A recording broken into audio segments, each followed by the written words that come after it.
ഖുർആൻ എന്ന് പറഞ്ഞാൽ ഖിയാമത്ത് നാൾ വരെ വരാനിരിക്കുന്ന മുഴുവൻ പ്രശ്നങ്ങൾക്കും പരിഹാരമുള്ള വിശുദ്ധമായ ഗ്രന്ഥമാണ് ഖുർആൻ. മഹാനായ ഇമാം ശാഫിഈ റളിയല്ലാഹു അൻഹു പറഞ്ഞതായി കാണാം, ഖുർആനിൽ തന്നെ പറഞ്ഞു തിബിയാനൻ ലികുല്ലി ശൈ, എല്ലാ വസ്തുക്കൾക്കുള്ള വിശദീകരണം. പക്ഷെ എങ്ങനെ ഉണ്ടാവൂല? ഉദാഹരണമായിട്ട് എന്റെ പേര് അബ്ദുൽ അസീസാണ്. എന്റെ നാട് വള്ളയൂരാണ്. എന്റെ പിതാവിന്റെ പേര് മുഹമ്മദാണ്, മാതാവിന്റെ പേര് മറിയമാണ്. അപ്പൊ ഖുർആനിൽ എങ്ങനെ ഉണ്ടാവൂല?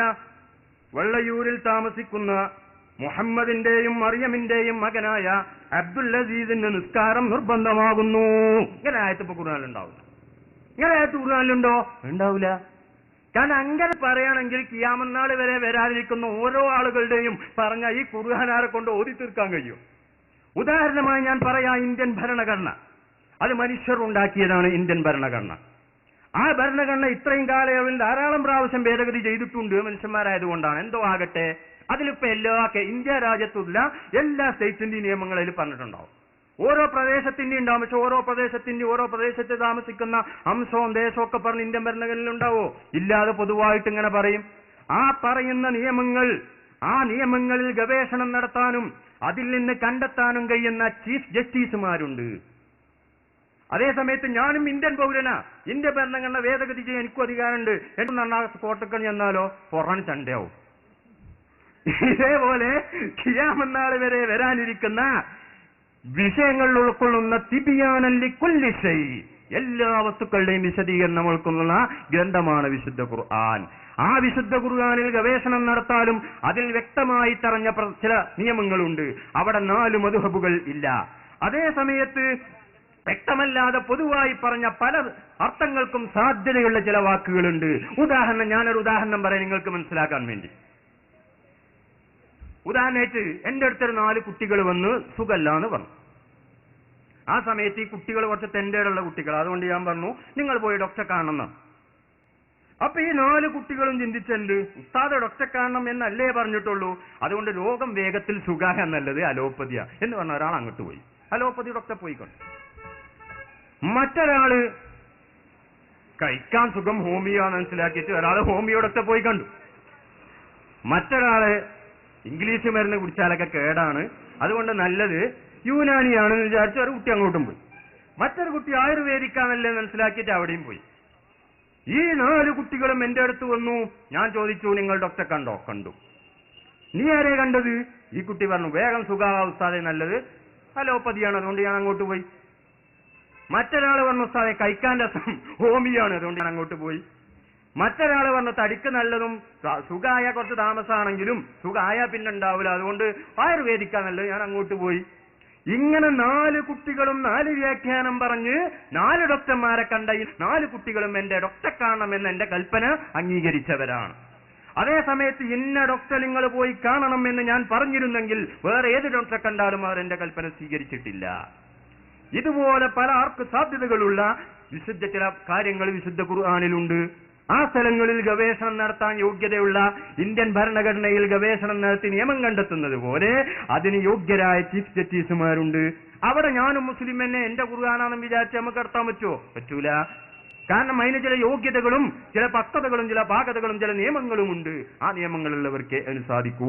ഇതുകൊണ്ടാണ് ചില വിഷയങ്ങളിൽ 4 മദ്ഹബുകൾ ഉണ്ടാകാനുള്ള കാരണം. അതേപോലെ സഹോദരന്മാരെ, ഇനി ലോകത്ത് നാം ചർച്ച ചെയ്യപ്പെടുന്ന ധാരാളം വിഷയങ്ങൾ ഞാൻ ചുരുക്കത്തിൽ പറഞ്ഞു പോവുകയാണ്. മറ്റുള്ള വിഷയങ്ങളൊക്കെ നമുക്ക് ചോദിക്കാനും ഇവിടെ ആളുകളൊക്കെ ഉണ്ട്, വേണ്ടതുപോലെ നമുക്ക് ചർച്ച ചെയ്യാലോ, അതുകൊണ്ട് നീട്ടി പറയുന്നില്ല. അങ്ങനെ അതുപോലെ തന്നെ ഇനി മറ്റൊരു വിഷയം പറയുകയാണെങ്കിൽ സ്ത്രീ ജുമാ ജമാഅത്ത്. എന്താണ് ഈ സ്ത്രീ ജുമാ ജമാഅത്തിൽ? സ്ത്രീ ജുമാ ജമാഅത്ത് എന്ന് പറഞ്ഞാൽ ഇസ്ലാമിന്റെ ആദ്യ കാലഘട്ടത്തിൽ അന്നത്തെ സാഹചര്യങ്ങളും സന്ദർഭങ്ങളും നമ്മൾ മനസ്സിലാക്കണം. അന്ന് വളരെ ന്യൂനപക്ഷം ആളുകളാണ് ഇസ്ലാം സ്വീകരിച്ചത്. അന്ന് കൂടുതൽ നിയമങ്ങളോ ചട്ടങ്ങളോ രംഗത്ത് വന്നിട്ടില്ല. കള്ളുകുടി വരെ ഹറാമാക്കിയിട്ടില്ല. ഘട്ടം ഘട്ടമായിട്ടാണ് കള്ളുകുടിയൊക്കെ ഹറാമാക്കിയത്. കാരണം അന്ന് നമ്മൾ ഉദാഹരണം പറയുകയാണെങ്കിൽ നബി സല്ലല്ലാഹു അലൈഹി വസല്ലമ തങ്ങൾ പ്രബോധനം തുടങ്ങി അവസാനിക്കുന്നത് വരെയുള്ള കാലത്തെ ഒരു മനുഷ്യനായി ചിത്രീകരിക്കാം. എന്നാൽ ആ മനുഷ്യന് കുട്ടിക്കാലുണ്ടാവും. കുട്ടിക്കാലത്ത് കൂടുതൽ നിയമങ്ങളൊന്നും ഉണ്ടാവില്ലല്ലോ. സുഖമായിട്ട് നമ്മളൊക്കെ തൊട്ടിയിലും അതുപോലെ ബെഞ്ചിലൊക്കെ കാഷ്ടിക്കും മൂത്രയിക്കുകയും ചെയ്തു. അന്ന് അതിന് തടസ്സങ്ങളൊന്നുമില്ല. അതേ സമയത്ത് കുറച്ചുകൂടെ തന്നപ്പോഴേ ഇനി ഇവിടെ പറ്റൂല, പുറത്തിറങ്ങണം നിയമം വന്നു. കുറച്ചുകൂടെ കഴിഞ്ഞപ്പോൾ ഇനി അകത്തും പറ്റൂല, പുറത്തേക്ക് ഇറങ്ങണം എന്നായി. കുറച്ചും കൂടെ കഴിഞ്ഞപ്പോൾ ഇനി പുറത്തും പറ്റൂല, കക്കൂസിലേക്ക് പോകണം, നിയമങ്ങൾ ഇങ്ങനെ മാറുകയാണ്. അതേപോലെ ഇസ്ലാമിന്റെ ആദ്യ കാലഘട്ടത്തിൽ കൂടുതൽ സ്വാതന്ത്ര്യങ്ങളോ മറ്റോ ഇല്ലാത്തത് കൊണ്ട് വളരെ പരിമിതമായ നിയമങ്ങളാണ് അന്ന് ഉണ്ടായിരുന്നത്.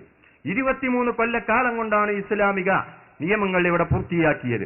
അത് ഹജ്ജത്തുൽ വദാഇൽ അൽയൗമ അക്മൽതു ലക്കും ദീനക്കും വഅത്മംതു അലൈക്കും നിഅമതി വറദിതു ലക്കും അൽ ഇസ്ലാമ ദീന എന്ന് പറഞ്ഞ് വിശുദ്ധ ഖുർആൻ പൂർണ്ണമായി. അപ്പോൾ ഈ ആദ്യഘട്ടത്തിൽ നടന്ന സംഭവങ്ങളും ഹദീസുകളിൽ കാണാം. അന്ന് അന്യ ആണും പെണ്ണും പരസ്പരം കാണാൻ പാടില്ല എന്ന നിയമമില്ല. അതേപോലെ തന്നെ ഒരു പാത്രത്തിൽ അന്യ ആണും പെണ്ണും ഭക്ഷണം കഴിക്കാൻ പാടില്ല എന്നുള്ള നിയമമില്ല. ആയിഷാ ബീവി പറഞ്ഞ ഹദീസ് കാണാം, ഭക്ഷണം കഴിക്കുമ്പോൾ എന്റെയും ഉമർ ഇബ്നുൽ ഖത്താബിന്റെയും കൈ തമ്മിൽ തട്ടിയിരുന്നു, ഞങ്ങൾ ഒന്നിച്ചൊരു ഹൗദിൽ നിന്ന് ഒന്നുവെടുത്തിരുന്നു. ഇങ്ങനെ ധാരാളം ഹദീസുകൾ നമുക്ക് കാണാം. ആ സമയത്തുള്ള നിയമങ്ങൾ പിന്നത്തേക്കും ഈ കുട്ടിക്ക് പ്രായപൂർത്തി എത്തിയതിന് ശേഷവും ബാധകമാണ് എന്ന് പറയുന്നത് ഏറ്റവും വലിയ വിഡ്ഢിത്തമാണ്. അതുപോലെ തന്നെ സഹോദരന്മാരെ, ഇനി ഓരോ വിഷയങ്ങൾ നാം എടുത്ത് പരിശോധിച്ച് നോക്കിയാലും അതിന്റെയൊക്കെ യാഥാർത്ഥ്യത്തിലേക്ക് ഇറങ്ങിച്ചെല്ലുമ്പോഴാണ് ഈ പറഞ്ഞത് എന്താണെന്ന് നമുക്ക് മനസ്സിലാകും. അതുപോലെ ഇന്നുള്ള ആയത്തുകളും ഹദീസുകളും വെച്ചുകൊണ്ട് നമ്മൾ ഗവേഷണം നടത്തേണ്ട തിരിഞ്ഞാലോ, ഓരോ ആയത്തുകൾക്കും ചില സമയങ്ങളും സന്ദർഭങ്ങളും ഉണ്ടാകും. ഈ സമയങ്ങളും സന്ദർഭങ്ങളും തിരിയുമ്പോഴാണ് ഈ ആയത്തിൽ പറഞ്ഞത് എന്താണെന്ന് നമുക്ക് വ്യക്തമാകാം. ഉദാഹരണം പറഞ്ഞാൽ, ഒരു ഉസ്താദ് ക്ലാസ്സിൽ വന്ന് പേനയെടുത്ത് കുട്ടിയോട് പറഞ്ഞു പട്ടിക എടുക്കൂ എന്ന് പറഞ്ഞു. അപ്പോൾ എടുക്കേണ്ട പട്ടിക ഹാജർ പട്ടികയാണ്. അതേസമയത്ത് ആശാരി ആണിയും ചുറ്റികയുമായി ഒരാളോട് പട്ടിക എടുക്കൂ എന്ന് പറഞ്ഞാൽ അവിടെ എടുക്കേണ്ട പട്ടിക ഹാജർ പട്ടികയല്ല, കഴുക്കോലിൽ അടിക്കുന്ന പട്ടികയാണ്. രണ്ടു സ്ഥലത്തും പട്ടിക എടുക്കൂ എന്നാ പറഞ്ഞ്. ഇതുപോലുള്ള പ്രസ്താവനകൾ ആയത്തുകളിലും ഹദീസുകളിലും കാണും. ഇവിടെയുള്ള പട്ടിക എന്ത്, അവിടെ പറഞ്ഞ പട്ടിക എന്ത്, അത് സമയവും സന്ദർഭവും തിരിയുന്ന ആൾക്കേ തിരിയൂ. ഉദാഹരണമായി ഞാൻ പറയാം, ഇന്ന് നമ്മുടെ പത്രത്തിൽ വന്ന ഒരു വാർത്ത എന്തോ ആകട്ടെ, ആ വാർത്തയെ കുറിച്ച് ഇന്നുള്ള ആളുകൾക്ക്, പത്രം നോക്കുന്ന ആളുകൾക്കും ഒക്കെ വ്യക്തമായി അറിയാം. അതേസമയത്ത് ഈ പത്രം 1500 കൊല്ലം നാം സൂക്ഷിച്ചു വച്ചു. എന്നിട്ട് 1500 കൊല്ലം കഴിഞ്ഞിട്ട് വരുന്ന ഒരാൾ ഈ പത്രം എടുത്തു നോക്കിയാൽ ഈ വാർത്തയെക്കുറിച്ച് അയാൾക്ക് വല്ലതും പ്രതികരിക്കാൻ കഴിയുമോ? കഴിയണമെങ്കിൽ ഇന്നുള്ള ആൾ എഴുതി വെക്ക ചരിത്രം ലഭ്യമാകണം. അല്ലാതെ വ്യക്തമായ ഒരു തീരുമാനവും അദ്ദേഹത്തിന് പറയാൻ കഴിയില്ല. ഈ നിലക്കുള്ള ഒരു സ്വഭാവം ആയത്തുകൾക്കും ഹദീസുകൾക്കും ഉണ്ടാകും. അതിന്റെ സമയമെന്ത്, സന്ദർഭമെന്ത്, ഈ സമയവും സന്ദർഭവും തിരിയുന്നവർ സഹാബത്തും ആ സഹാബത്തിൽ നിന്ന് നേരിട്ട് ദീൻ പഠിച്ച താബികളും അവരിൽ നിന്ന് പഠിച്ച താബിയങ്ങളും അവർക്കറിയുന്നത് പോലെ 1400 കൊല്ലങ്ങൾക്ക് ശേഷം വന്ന ഒരാൾക്കത് പറയാൻ കഴിയില്ല എന്നത് ഏത് ബുദ്ധിയുള്ളവനും മനസ്സിലാക്കാൻ കഴിയും. അതുകൊണ്ടാണ് 4 മദ്ഹബിന്റെ മഹാന്മാരായ ഇമാമുകൾ, ഇമാം അബൂ ഹനീഫ റഹ്മഹുല്ലാഹ്, അദ്ദേഹത്തിന്റെയും നബി തങ്ങളുടെയും ഇടക്കുള്ളത് 1 or 2 ആളുകളാണ്.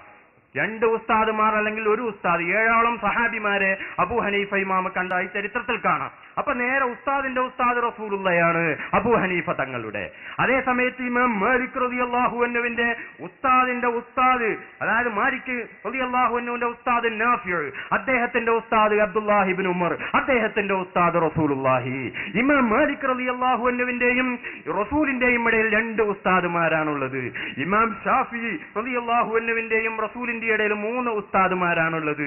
ഇമാം അഹ്മദ് ഇബ്നു ഹംബൽ റളിയല്ലാഹു അൻഹുവിന്റെയും റസൂലിന്റെയും ഇടയിൽ 4 ഉസ്താദുമാരാണുള്ളത്. അപ്പോൾ ഇത്രയും കാലം ചുരുങ്ങി നബിയോട് അത്രയും അടുത്ത മഹാപണ്ഡിതന്മാരാണ് 4 മദ്ഹബിന്റെ ഇമാമുകൾ. ഈ 4 മദ്ഹബിന്റെ ഇമാമുകളും നേരത്തെ നാം പറഞ്ഞ ഇസ്തിഹാസ നടത്തിയവരാണ്.